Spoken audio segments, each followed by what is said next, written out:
ఆడతారట. ఎందుకంటే కర్మను వదిలిపెట్టడానికి దాన్ని చక్కగా వినియోగించుకుంటూ ఉంటారు. వేదాంతం గొప్పదే, కానీ వేదాంతం ఉంది అనే నెపంతో దీన్ని మాత్రం విడిచిపెట్టరాదు. ఇక్కడ చెప్తున్నవన్నీ కూడా జ్ఞానానికి హేతువులైన కర్మ విశేషాలే నేను చెప్తున్నాను, గుర్తుపెట్టుకోవాలి.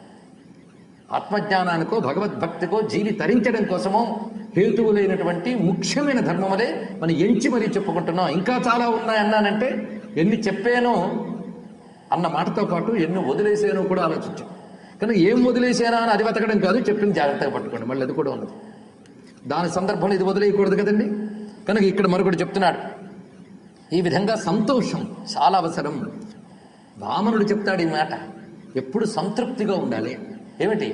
చుట్టూ అసంతృప్తికరమైన విషయాలున్నా సంతృప్తిగా ఉండమని చెప్తున్నాడు. అలాంటిది చుట్టూ సంతృప్తికరమైన సంఘటనలున్నా ఏవో తెచ్చుకుని మరి అసంతృప్తిగా ఉంటే అది ఆ వ్రతానికి మంచిది కాదుట. అందుకు సంతోషం గొప్ప గుణము. ఈ మాట వామనుడు చెప్పాడు భాగవతంలో. సంతోషి ఈ మూడు జగముల పూజ్యుండు, సంతోషి కెన్నడు జరుగు సుఖము. సంతోషహీనత ప్రభ చెడు అన్నాడు ఇక్కడ. సంతోషం లేకపోవడం వల్ల వర్చస్సు తగ్గిపోతుందిట. ఇది చెప్తున్నాడు, తేజస్సు తగ్గిపోతుంది శరీరంలో అనే విశేషం. ఇప్పుడు అందుకు సంతోషం చాలా ముఖ్య గుణం. అస్తేయం, అస్తేయం అంటే తనది కాని సొమ్మును అనుభవించరాదు. ఎప్పుడు? వ్రతాచరణ సమయంలో. అంటే ఆ తర్వాత మొదలెట్టొచ్చిన కాదు ఇక్కడ. అప్పుడు అసలు కూడదు, ఇప్పుడు ఇంకా జాగ్రత్తగా ఉండాలని చెప్తున్నాడు. పరద్రవ్యాన్ని ఎట్టి పరిస్థితుల్లోని స్వీకరించరాదు. ఇది సర్వవ్రతేషు అయం ధర్మ సామాన్య. సర్వవ్రతంలోనూ ఈ 10 విధాలుగా చెప్పబడిన ధర్మము ముఖ్యము సుమ. ఇక నక్తవ్రతం చేసే వాళ్ళకి, ఇప్పుడు ఉపవాసం చెప్పుకున్నాం, నక్తవ్రతము. కొంతమంది నక్తవ్రతం అని చేస్తారు, పొద్దునంతా ఉపవాసం ఉండి ఈ అర్ధరాత్రి ఇంటికి వెళ్ళి తింటారు. అది నక్తవ్రతం కాదుట. నక్తవ్రతం అంటే ఏంటో చక్కగా చెప్తున్నాడు ఇక్కడ. నక్షత్ర దర్శన నక్తం అనక్తం నిశిభోజనం. ఇది స్పష్టంగా చెప్తున్నాడు.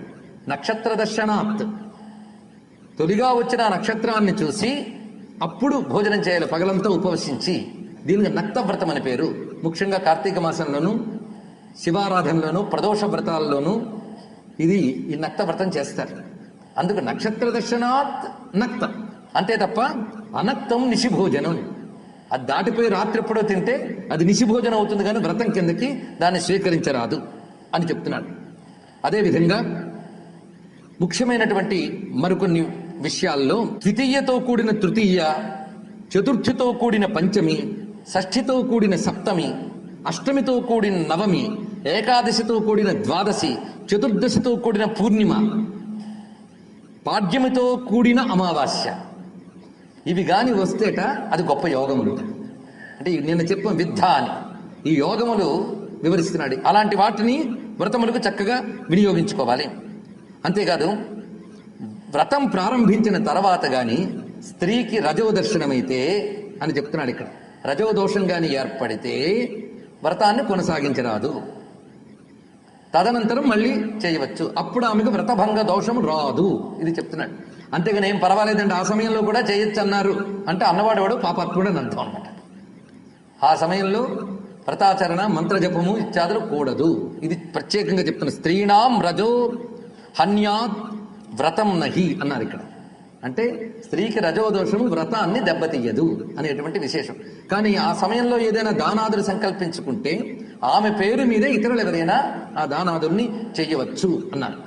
ఒకవేళ చేస్తున్న వ్రతంలో కొంతమంది హఠాత్తుగా, కొంతమందిని చూస్తూ ఉంటామండి, ఇవి అన్ని చోట్ల జరుగుతాయని చెప్పం, కానీ కొందరి స్వభావం చాలా ఉద్రేకంగా ఉంటుంది. నిగ్రహణం ఇవన్నీ చెప్తున్నంతసేపు చాలా బాగుంటుంది, కానీ స్వభావత తెచ్చుకోవడం మహా కష్టం. ఏది నిగ్రహం అనేది. ఎందుకంటే ప్రారంధాలు ఒకటి ఉంటాయి, అవి ఇచ్చే వాసనలు చాలా ఉంటాయి. అందుకే వాసనాక్షయం అంటే అంత తేలిక కాదు.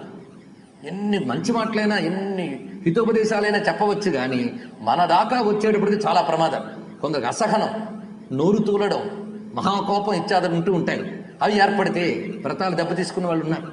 కొంతమంది సమూహంగా వ్రతం చేస్తూ చేస్తూ మధ్యలో ఒకరిపై ఒకరికి పంతాలు కలిగి చేతిలో ఉన్నటువంటి దేవతా పాత్రల్ని, యజ్ఞ పాత్రలు కూడా కింద పగలగొట్టేసి వ్రతాలను దెబ్బతీసిన వాళ్ళు కూడా చూస్తూ ఉంటామన్న.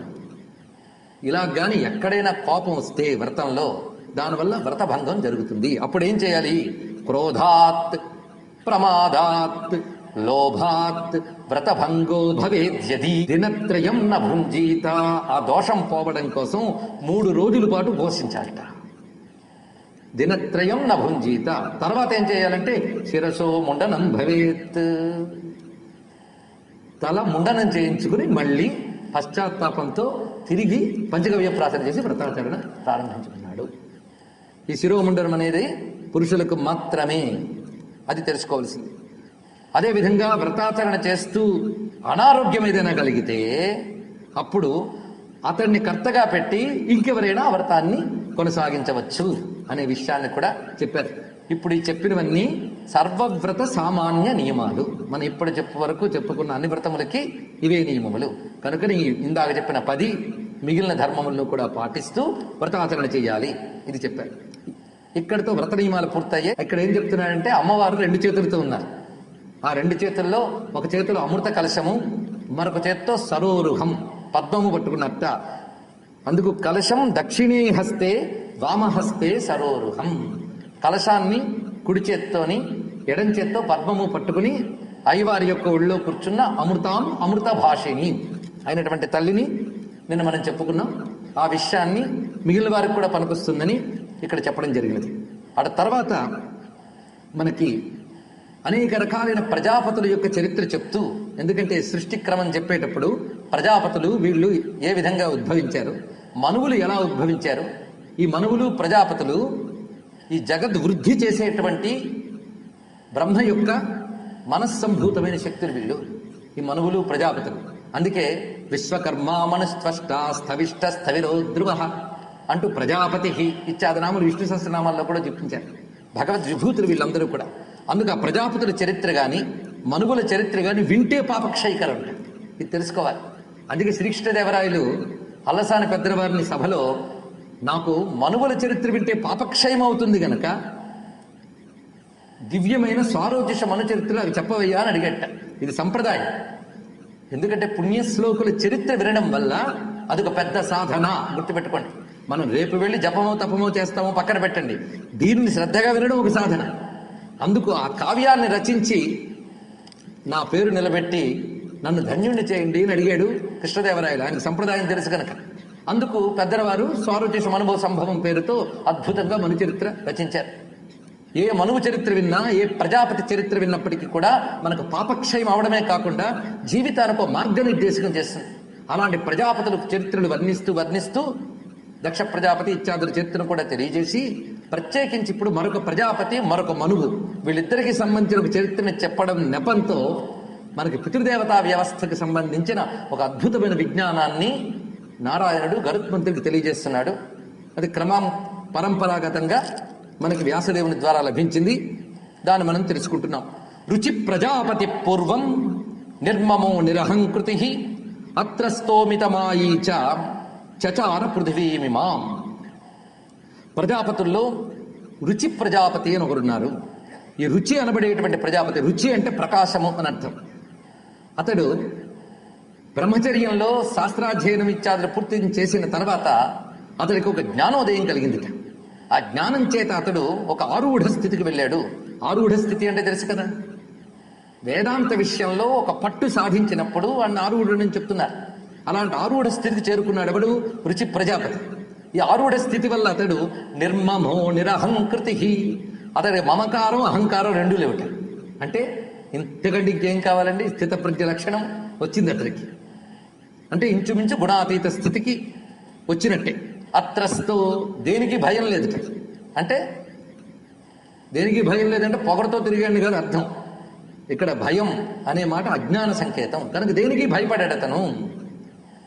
మనకి గీతలో స్వామి చెప్పాడు కదా, ఎవరి వల్ల అందరికీ భయం ఉండదో, అందరి వల్ల ఎవరికి భయం ఉండదో వాడు యోగి అని చెప్పాడు కదా.